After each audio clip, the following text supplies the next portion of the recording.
আলাইহি ওয়াসাল্লাম। আজকের এই দিনকে অনেকেই মিলাদুন নবী হিসেবে উল্লেখ করেছেন। আহলুস সুন্নাহ ওয়াল জামাআহ সুপ্রসিদ্ধ উলামায়ে কেরাম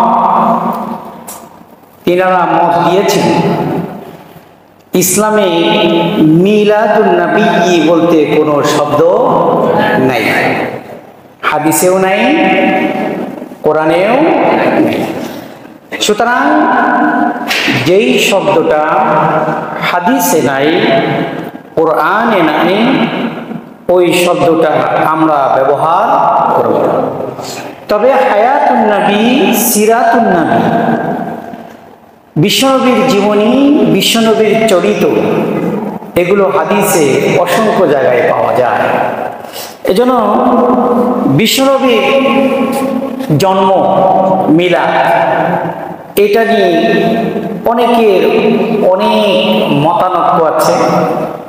আজকে চট্টগ্রামের বুকে এশিয়া মহাদেশের সবচেয়ে বড় জশ্নে জলুস হচ্ছে, তাই না? ঈদে মিলাদুন নবী, জশ্নে জলুস। বিশ্বনবী সাল্লাল্লাহু আলাইহি ওয়াসাল্লামের উত্তরসূরি যারা আছেন তাদের কোনো একজনকে হাজির করে বিশাল একটা গাড়ি বহরে সাজিয়ে তাকে মেহমান করে পুরো চট্টগ্রাম শহরকে কি করানো হয়? ঘোরানো হয়। তো প্রিয় ভাইরা আমার, বিশ্বনবী সাল্লাল্লাহু আলাইহি ওয়াসাল্লামের জন্মটা যতটা আমাদের জীবনে প্রয়োজন নাই, তার চাইতে অধিক বেশি প্রয়োজন হচ্ছে বিশ্বনবীর চরিত্র, বিশ্বনবীর জীবনী। কথা ঠিক কিনা? কারণ বিশ্বনবীর জন্ম থেকে আমরা কিছু শিখতে পারবো না, কিন্তু বিশ্বনবীর জীবনী থেকে আমরা অনেক কিছু শিখতে পারবো। বিশ্বনবী সাল্লাল্লাহু আলাইহি ওয়াসাল্লাম যে আদর্শ রেখে গেছেন, যে বাণী রেখে গেছেন, তিনার জীবন, ঐতিহাসিক জীবনের যেই কর্মগুলো রেখে গেছেন, এগুলোই তিনার উম্মতদের জন্য অনুসরণ, অনুকরণীয়। এজন্য জুমার নামাজ সংক্ষিপ্ত সময় আমরা বিশ্বনবী সাল্লাল্লাহু আলাইহি ওয়াসাল্লামের জীবন চরিত্র নিয়ে আলোচনা করব এবং এখান থেকে উম্মত হিসাবে আমাদের যেটা শেখার আমরা শিখবো ইনশাআল্লাহ। ঐতিহাসিকগণ বিশ্বনবী সাল্লাল্লাহু আলাইহি ওয়াসাল্লামের জীবনীকে দুটা ভাগে ভাগ করেছেন। কয়টা ভাগে? মনে রাখবেন, বিশ্বনবীর হায়াত ছিল 63 বছর। কত বছর? কেউ বলেছেন 63 বছর, কেউ বলেছেন 60 বছর, কিন্তু অধিকাংশ মশহুর প্রসিদ্ধ মত হচ্ছে 63 বছর। তো বিশ্বনবী সাল্লাল্লাহু আলাইহি ওয়াসাল্লামের এই 63টা বছরের এই জীবনকে ঐতিহাসিকগণ দুইটা ভাগে ভাগ করেছেন। কয়টা ভাগে? মনে থাকবে? একটা হচ্ছে মাক্কি জীবন, আর একটি হচ্ছে মাদানী জীবন। একটি হচ্ছে মাক্কি জীবন, আরেকটি কি জীবন? মাদানী জীবন। বিশ্বনবী সাল্লাল্লাহু আলাইহি ওয়াসাল্লাম মক্কাতে 53 বছর অবস্থান করেছেন। কত বছর? আর 10 বছর কোথায় ছিলেন? মদিনায় ছিলেন। স্বাভাবিকভাবেই যেখানে তিনি বেশি দিন অবস্থান করেছিলেন তার জীবনের ঘটনা প্রবাহ সেখানেই বেশি ঘটেছিল, ঠিক না? তাহলে আমরা বিশ্বনবীর জীবনকে রাহমাতুল্লিল আলামিন সাইয়্যিদুনা মুহাম্মদুর রাসূলুল্লাহ সাল্লাল্লাহু আলাইহি ওয়াসাল্লামের জীবনকে কয়টা ভাগে ভাগ করলাম? মনে থাকবে? একটা হচ্ছে মাক্কি জীবন।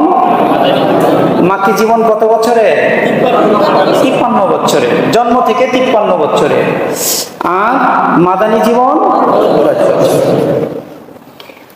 এই মাক্কি জীবনের 53 বছরে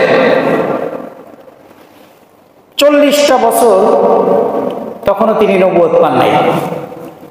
তখনও তিনি কি পান নাই? নবুয়ত পান নাই। আল্লাহর পক্ষ থেকে তখনও কোনো ঐশী বাণী গ্রন্থ আমার নবীর উপরে নাজিল হয়নি। 40 বছর, 40 বছরে ঠিক শুরু থেকে 53 বছর পর্যন্ত, অর্থাৎ এই 13টা বছর, এই 13টা বছর বিশ্বনবীর জীবন ছিল নবুয়াতি জীবন মক্কায়। কোথায়? এই জীবনটা কি জীবন ছিল? নবুয়াতি জীবন। এই 13 বছর, মদিনার 10 বছর, মোট কত বছর? 23 বছর। আমরা এই 23 বছরের আমানা যেটা আমাদেরকে বিশ্বনবী দিয়ে গেছেন সেটা নিয়ে আলোচনা করবো ইনশাআল্লাহ। এর ভিতরে দুইটা অংশ, একটা হচ্ছে মাক্কির 13 বছর, মদিনার কয় বছর? 10 বছর। মক্কার 13 বছরই শেষ করতে পারি কিনা আজকে দেখি, মদিনার ইতিহাস পড়ে যাবো ইনশাআল্লাহ। ঠিক আছে?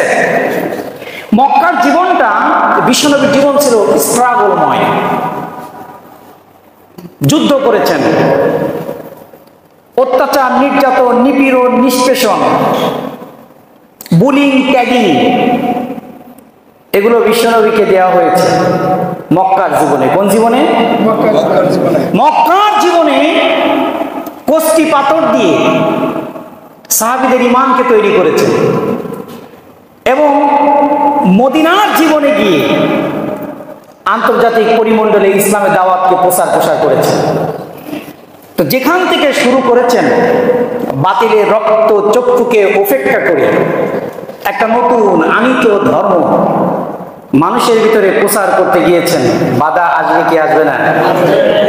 কি ধরনের বাধা এসেছিল আমরা দেখব ইনশাআল্লাহ। এই জীবনটাকে, 13 বছরের জীবনকে আমি 4টা স্তরে ভাগ করেছি।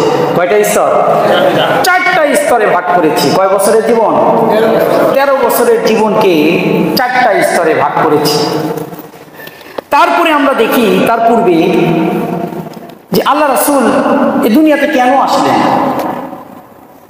কি জন্য এসেছেন, তাকে আমরা নেতা কেন মানি, তিনি কেনই বা আল্লাহ তাআলার প্রিয় বান্দাতে পরিণত হলেন, বন্ধুতে পরিণত হলেন, তিনি কেন সমগ্র নবীদের নেতা হলেন, রাসূলদের নেতা হলেন, শাফিউল মুজনাবিন হলেন, কিয়ামতের দিন সর্বপ্রথম তিনি সুপারিশ করবেন, কেন বলেন, এর কারণটা কি?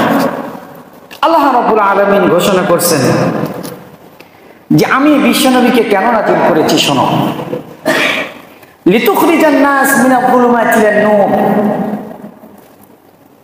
মানুষকে অন্ধকার, পঙ্কিলতাময়, বক্রময়, মূর্খতা, অজ্ঞতা, লুট্তরাজ, রাহাজানি, ধর্ষণ, ছিনতাই, মদ, জুয়া, সুদ, ঘুষ, নারী নির্যাতন, হারাম, এই সব কিছু থেকে মুক্ত করে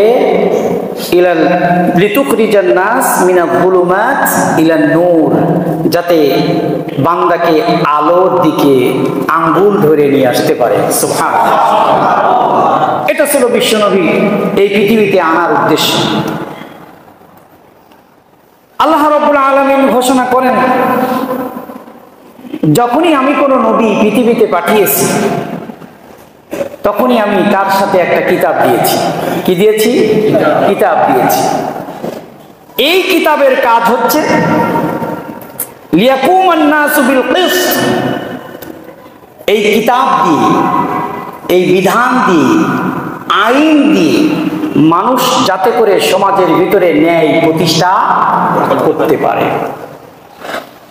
কারণ পৃথিবীতে আমি মানুষকে পাঠিয়েছি অত্যন্ত চ্যালেঞ্জ করে। ফেরেশতাদের সাথে চ্যালেঞ্জ করেছেন, প্রতারিত মারদুদ বিতাড়িত শয়তানের সাথে চ্যালেঞ্জ করেছেন, করেন নাই? করেছেন।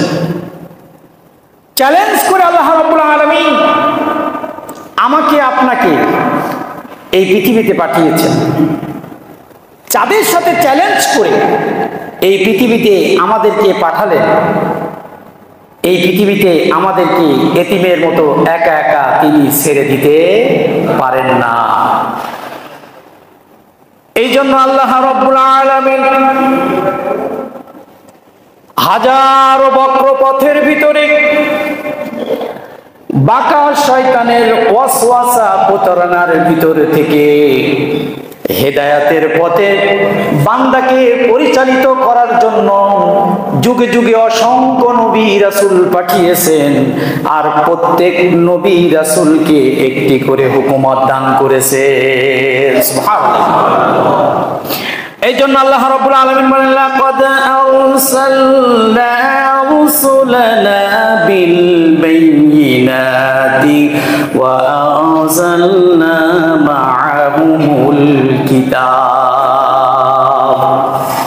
যখনই আমি কোন নবী পাঠিয়েছি, লাকাদ আরসালনা রুসুলানা বিল বায়িনাত, আল্লাহর এই জমিনে রব্বুল আলামিন যখন কোন নবী পাঠিয়েছেন, রাসূল পাঠিয়েছেন, বিল বায়িনাতি ওয়া আনজালনা মা'আহুমুল কিতাব, তার সাথে দিয়েছেন সুস্পষ্ট একটা কিতাব, ওয়াল মিজানা, আর মাপকাঠি, লিয়াকুমান নাসু বিল কিসত, যাতে আল্লাহর এই জমিনে বান্দারা আল্লাহর এই কিতাব দিয়ে ন্যায় প্রতিষ্ঠা করতে পারে।